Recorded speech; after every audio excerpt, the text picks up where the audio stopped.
That's how it's done. Stick flowers in it. But I had a race car driver from Indianapolis hire me to do his wedding, and he wanted a wall about as big as this thing right here. It's about this high and only about this wide. And he said, how much? I said, I'm reasonable, 6,000. Here's why. Here's your plate. 1 rose, 2 rows, 3 rows, 4 rows, 5 rows, 6 rows, 7 rows, 8 rows, 9 rows, 10. At least 10. 10 by 8 is 80. 80 times 3 is how much? 240 plus your labor. So 350 is one for one of these.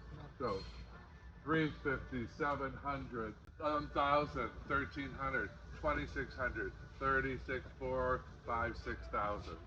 You just set that in water? Yep.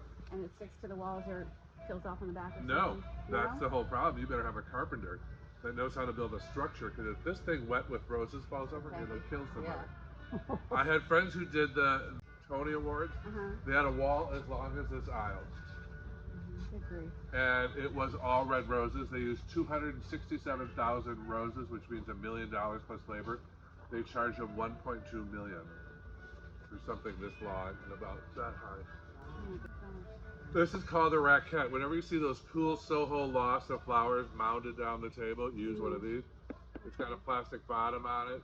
Here's your, this is the wrap. You don't take it off. You just soak this underwater and punch your flowers in. Oh, okay. You don't have to buy a container. But it's always that molded, you know, you're running down a table. It's also how you can do those big rose garlands on a table. You could use one of these. They're called raquettes. These are old-fashioned, used to call these boobs.